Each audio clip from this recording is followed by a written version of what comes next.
At some point, you stop missing people the way you used to. Someone cancels plans, and honestly, you're relieved. You go days without texting anyone back, and it doesn't bother you. If that sounds familiar, your brain is doing something very specific, and most people have no idea it's happening. It's not that you hate people, you probably still care about the ones close to you. But somewhere along the way, the pull toward connection just faded. And the more time passes, the more you actually prefer your own company. You might have wondered, is something wrong with me? Am I becoming cold? Or is this just who I am now? In this video, I'm going to show you exactly what's happening inside your brain when this shift occurs, what psychology actually calls it, why it gets stronger the older you get, and most importantly, how to tell the difference between healthy independence and something worth paying attention to. And here's what surprised me when I first researched this. This isn't a personality flaw. It's not depression. It's not trauma, though those can play a role. Psychologists have a name for this process. It happens to millions of people, and in many cases, your brain is actually doing it to protect you. But there's a version of this that quietly becomes a problem, and most people don't catch it until it's already cost them something. So if you've ever found yourself pulling away from people and not fully understanding why, stay with me because this one is going to explain a lot. Let's get into it. Section 1, the phenomenon. Most people assume their need for connection is fixed, like a personality trait they were born with. But psychology tells us something different. Our social appetite, the internal drive we feel toward other people, isn't fixed. It shifts. It responds to our experiences, our relationships, our history, and under the right conditions, it quietly reduces over time. This isn't just introversion. Introversion is a preference. What I'm talking about is a gradual reduction in how much you reach for connection at all. And it starts, almost always, in how we formed attachments early in life. Attachment theory, first developed by psychologist John Bowlby, tells us that our earliest relationships create a kind of blueprint for how safe and rewarding connection feels. If that blueprint was built on inconsistency, disappointment, or emotional unavailability, your brain learns to expect less from people, and eventually it stops reaching as far. Section 2, what's happening in the brain. Here's where it gets interesting, because this isn't just psychological, it's neurological. Your brain runs on efficiency. It is constantly asking, is this worth the energy? And one of the ways it answers that question is through dopamine. Dopamine is the chemical your brain releases in anticipation of a reward. When social connection consistently delivers, when people show up, when conversations feel good, when relationships feel safe, your brain releases dopamine in response to social cues. You feel drawn toward people. But when connection repeatedly disappoints, when people cancel, when conversations feel draining, when relationships feel one-sided, your brain starts to reduce that dopamine response. It learns not to expect the reward. And this is the part that most people miss. Your brain stops reaching for connection the same way it stops reaching for food that made you sick. Not dramatically, not all at once, just quietly, gradually, until one day you realize the pull just isn't there anymore. Section 3, why it gets stronger over time. And here's why it compounds. Why it doesn't just plateau, it often deepens. Psychologists call this social atrophy.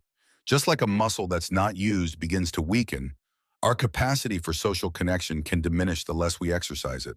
The less you socialize, the more comfortable solitude becomes. And the more comfortable solitude becomes, the more effortful social situations feel by comparison. It becomes a self-reinforcing loop. You pull back. Solitude feels easier. Social interaction feels harder.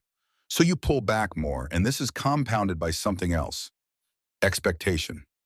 As we get older, we carry more social experiences, more instances of unmet expectations, more friendships that faded without explanation, more conversations that left us feeling more alone than before we had them. Over time, the emotional cost of connection starts to feel higher than the reward, and your brain, always optimizing, adjusts accordingly. This is why this feeling tends to grow stronger with age. It's not bitterness, it's not misanthropy. It's your brain doing exactly what it's designed to do. Protect you from repeated disappointment. Section 4. When it's actually healthy. Now here's where I want to reframe something, because not everyone watching this is in trouble. There is a version of this shift that is not only normal, it's a sign of emotional maturity. Research in social psychology consistently shows that as people develop emotionally, they naturally become more selective about connection. Not more closed, more intentional. The need for a large social circle reduces. The tolerance for surface-level interaction decreases, and the desire for fewer, deeper connections grows. If you've stopped wanting to go to parties you don't care about, stop maintaining friendships that were never reciprocal, stop performing for people whose opinions don't matter to you, that's not withdrawal. That's discernment. And psychologically, it's healthy.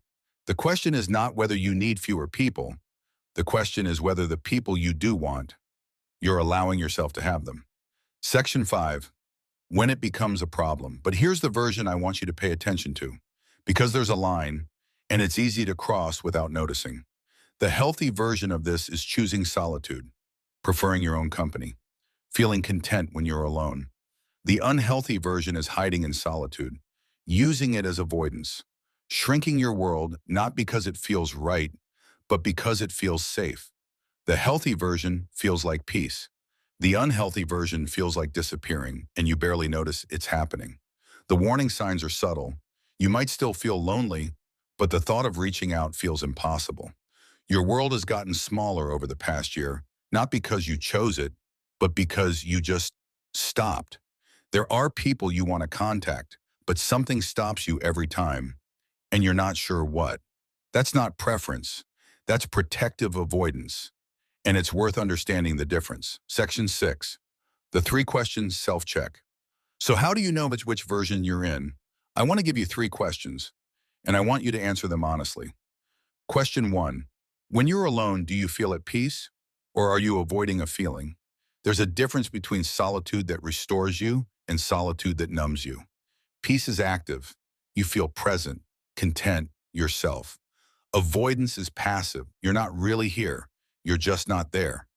If being alone is less about enjoyment and more about not having to feel something, that's the question worth sitting with. Question 2. Has your world gotten smaller in the last year without you choosing it? There's a difference between deliberately simplifying your social life and passively watching it contract. If you look back and realize you're seeing fewer people, going fewer places, having fewer conversations, and you can't point to a moment where you decided that, that's social atrophy in action. Not a crisis, but a signal worth noticing. Question 3. Is there anyone you genuinely want to reach out to right now, but you won't, and you're not sure why? This one is the most telling, because if the answer is yes, if there's someone you miss, someone you'd like to hear from, someone you've been meaning to message for weeks, but something keeps stopping you, that gap between wanting connection and allowing yourself to have it is exactly where the problem lives. Section 7. What to do with the answer. So what do you do with this? If you answered those questions and you're in the healthy version, if your solitude genuinely feels like a choice and not a hiding place, then you don't need to fix anything. Not everyone needs a large social world. Quality of connection matters far more than quantity. Trust what feels right for you. But if something in those questions hit differently, if you recognize the gap, the wanting connection, but not reaching for it, then I'd ask you to try one thing this week. Not a big gesture, not a conversation, just a message. One person you have been meaning to reach out to. One message. That's it. Not because you owe anyone your energy, but because the brain that learned to protect itself by pulling back can also learn slowly that reaching out is safe again. It just needs evidence. At the start of this video, I said your brain might be doing this to protect you. Now you know what it's protecting you from. The weight of repeated disappointment, the exhaustion of connection that costs more than it gives, the risk of wanting something and not getting it. That protection made sense at some point. Maybe it still does. The question is whether that protection has become a prison. If this is the kind of psychology you want to understand about yourself, how your brain shapes your behavior without you realizing. Subscribe. That's exactly what this channel is about. I'll see you in the next one.